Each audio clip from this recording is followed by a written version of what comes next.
was 14 years old. I was 16 years old. I was 16. 17. 14 years old. This is me. This was me. This is me. When I met Jeffrey Epstein. This is me when I met Jeffrey Epstein.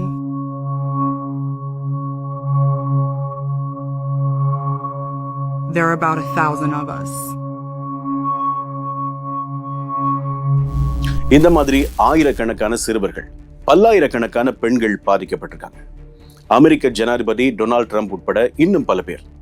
அது மாத்திரமில்லாம நிறைய பிரதமர்கள், முடிக்குரிய இளவரசர்கள், இளவரசிகள், இன்னும் பல கோடீஸ்வரர்கள், businessman, இவங்க எல்லாருமே Jeffrey எபஸ்டைன் என்ற இந்த ஒரு மனிதனுடைய வலையில சிக்கியிருக்காங்க. சில பேர் இதற்கும் எங்களுக்கும் சம்பந்தம் இல்லைன்னு சொல்லி தெளிவா சொல்லியிருக்காங்க. இன்னும் சில பேர் சர்வதேச சந்தையில காரசாரமா பேரம் பேசிட்டு இருந்தவங்க இப்ப கொஞ்சம் அடக்கி வாசிக்கிறாங்க. அது மாத்திரம் இல்லாம இதுக்கெல்லாம் எதிர்வினை ஆற்றுறது எப்படின்னு தெரியாம அமெரிக்க ஜனாதிபதி டொனால்ட் ட்ரம்ப் பத்திரிகையாளர்கள் மீது கோபத்தை காட்டிட்டு இருக்காரு. Against me, literally by Epstein and other people. The survivors who feel they haven't gotten justice. You are the worst reporter. இந்த ஜெஃப்ரி எபஸ்டைனை சுற்றி நிறைய திகிலூட்டுகின்ற விஷயங்கள் பேசப்படுது. ஆனா அதெல்லாம் உண்மையா என்ற கேள்வியும் கேட்டே ஆக வேண்டிய கட்டாயம் இருக்கு. இவர் சாத்தான் வழிபாடு செய்தார். அது மாத்திரமில்லாம மனித கறி உண்டார். குழந்தைகளுடைய ரத்தத்தை குடிச்சார். அது மாத்திரம் இல்லாம இறந்த உடலங்களை டிஸ்போஸ் பண்றதுக்கு அவருடைய கடலை சுற்றி இருக்கக்கூடிய சுறாக்களுக்கு அந்த உடல்களை இரையாக்கினார். இந்த மாதிரியான நிறைய கதைகள் வெளிவந்து உலா வந்துட்டே இருக்கு.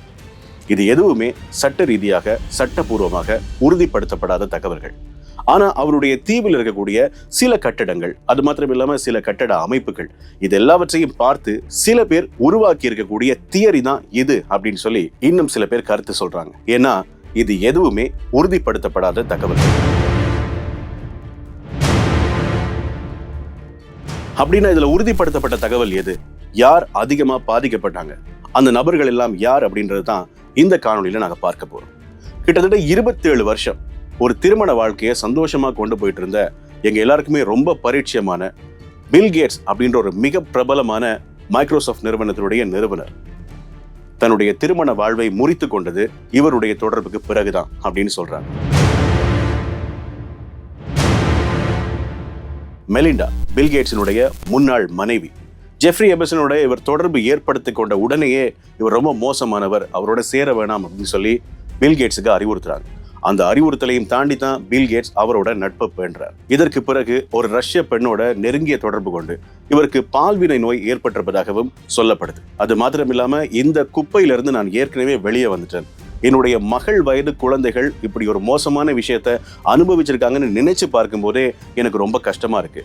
உண்மையில் இது எல்லாவற்றுக்கும் பதில் கூற வேண்டிய கட்டாயம் பில் கேட்ஸுக்கு இருக்கு அப்படின்னு சொல்லி பில் கேட்ஸினுடைய முன்னாள் மனைவி மெலிண்டா சொல்லியிருக்காங்க. அதே சமயம் பிரிட்டனுடைய முன்னாள் பிரதமர் டோனி பிளேயர், இவர் தொடர்பான எந்த ஒரு குற்றச்சாட்டு முன்வைக்கப்படலனாலும் இவருடைய பெயர் குறிப்பிடப்பட்ட நிறைய அறிக்கைகள், நிறைய டாக்குமெண்ட்ஸ் இந்த ஜனவரி மாதம் வெளியாகியிருக்கு. இவருடைய ஏராளமான தனிப்பட்ட எண்கள் மற்றும் மின்னஞ்சல்கள் ஜெஃப்ரி எபஸ்டைன் கையில இருந்திருக்கு. இவங்க 2 பேருக்கும் இடையில அடிக்கடி சந்திப்புகள் நடந்திருக்கு. அது மாத்திரம் இல்லாம மத்திய கிழக்கு ஆசியாவில் இருக்கக்கூடிய முக்கியமான புள்ளிகளை சந்திக்கிறதுக்கு ஜெஃப்ரி எபஸ்டைன் முயற்சிக்கும் போதெல்லாம் இவருடைய பெயரும் அங்க குறிப்பிடப்பட்டிருக்கு. ஆக இவரை ஒரு தூண்டில் புழுவா பயன்படுத்தி ஜெஃப்ரி எபஸ்டைன் மீன் பிடிச்சிருக்காரா? உண்மையை சொல்லப்போனா டோனி பிளேயர் தொடர்பா எந்த ஒரு குற்றச்சாட்டுமே இல்லை. ஆனாலும் ஒரு பாலியல் குற்றம் சாட்டப்பட்ட ஒருவரோட இத்தனை நெருக்கமாக ஒரு பிரிட்டனுடைய பிரதமர் பழகிறதுக்கு என்ன காரணம் என்ற கேள்வி இப்ப எல்லார் மத்தியிலையும் எழுந்திருக்கு. இது மாத்திரம் இல்லாம மத்திய கிழக்காசிய நாடுகளை பொறுத்த வரைக்கும் உலகினுடைய முன்னணி துறைமுக நிறுவனமான துபாய் துறைமுக உலகம் நிறுவனத்தினுடைய தலைவர் சுலைமான் பின் சுலைம், அவரோட இஸ்ரேலினுடைய முன்னாள் பிரதமர் எஹூத் ஃபராக்கினுடைய பெயர்களும் இந்த ஆவணங்களுக்குள்ள சுட்டி காட்டப்பட்டிருக்கு. அது மாத்திரம் இல்லாம சவுதி அரேபியாவினுடைய முடிக்குரிய இளவரசர் முகமது பின் சல்மானோட இவர் நெருக்கமாக இருக்கின்ற மாதிரியான புகைப்படங்கள், அதாவது இந்த ஜெஃப்ரி எபஸ்டைன் நெருக்கமாக இருக்கின்ற மாதிரியான புகைப்படங்கள் அந்த ஆவணங்களோட வெளிப்படுத்தப்பட்டிருக்கு. அதோட ஜெஃப்ரி எபஸ்டைன் கையில ஒரு போலி பாஸ்போர்ட் இருந்திருக்கு. அந்த போலி பாஸ்போர்ட்ல இவர் சவுதி அரேபியாவில் வசிப்பதாக குறிப்பிடப்பட்டிருக்கு. இந்த ஆவணங்கள்ல இவங்களுடைய பெயர் குறிப்பிடப்பட்டிருக்கிறதுனாலையும் அல்லது இந்த மாதிரியான காரணங்களாலையும் இவர்கள் குற்றம் சாட்டப்பட்டவர்கள் அப்படின்னு சொல்ல முடியாது. ஆனாலும் ஏதோ ஒரு வகையில குற்றத்துக்கு துணை போயிருக்காங்களா என்ற கேள்விதான் இப்ப எல்லார் மனசுலையும் எழுந்திருக்கு. நோர்வேயினுடைய பட்டத்து இளவரசி மேட் மெரிடி இவங்க 2011ஆம் ஆண்டு காலப்பகுதியிலிருந்து 2014ஆம் ஆண்டு காலப்பகுதி வரைக்கும் ஜெஃப்ரி எப்ஸ்டைனோட ரொம்ப நெருக்கமான தொடர்பில் இருந்ததாக சொல்லப்படுது. அதுவும் இந்த ஆவணங்கள்ல குறிப்பிடப்பட்டிருக்கு. குறிப்பா 2013ஆம் ஆண்டு ரேப் விழா அப்படின்ற ஒரு விழாவில் இவங்க 4 நாட்கள் தங்கினதுக்கான ஆதாரங்களும் கிடைச்சது. இந்த ஆதாரங்கள் உண்மையில் ஜெஃப்ரி எப்ஸ்டைன் குற்றவாளி அப்படின்னு சொல்லி 2019ஆம் ஆண்டு தீர்ப்பு வழங்குறதுக்கு முதலே கிடைச்சது. அதுல அவங்க தன்னுடைய தவறை ஒப்புக்கொண்டாங்க. நான் அவரோட பழகினது தவறுதான் அப்படின்றத வெளிப்படையா பொதுமக்கள் மத்தியில கூறி மன்னிப்பும் கேட்டிருந்தாங்க.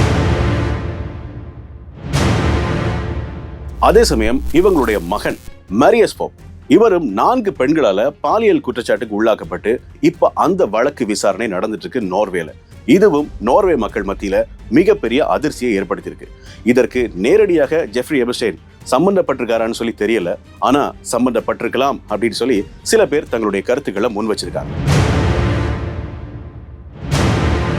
பிரிட்டிஷ் இளவரசர் ஆண்ட்ரூ இவரும் இதால மோசமா பாதிக்கப்பட்டிருக்காரு. 2022ஆம் ஆண்டு அரச அனுசரணையாளர் அப்படின்றத விஷயம் அவர்கிட்ட பறிக்கப்படுது.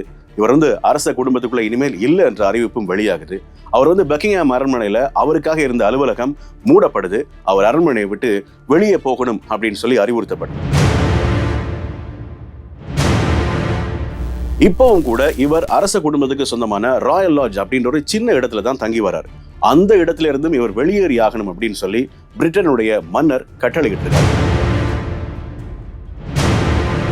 ஒட்டுமொத்தமா நாங்க என்ன தப்பு பண்ணாலும் எங்கள்கிட்ட பணம் இருந்தா அதிகாரம் இருந்தா அதை மூடி மறைச்சிடலாம்னு சொல்லி யோசிச்சுட்டு இருந்தவங்களுக்கு இந்த ஜெஃப்ரி எப்ஸ்டைனுடைய சம்பவம் மிகப்பெரிய எச்சரிக்கையா மாறி இருக்கு. இது யாரோ ஒருவருடைய சுயலாபத்துக்காக செய்யப்பட்டு அது மறைக்கப்பட்டு இப்பவும் யாரோ ஒருவருடைய சுயலாபத்துக்காகத்தான் இது வெளிப்படுத்தப்படுது அப்படின்றத எங்களுக்கு புரிஞ்சு கொள்ள முடியாம இல்லை. ஆனாலும் ஒரே ஒரு விஷயம், உண்மை எப்போதுமே உறங்காது.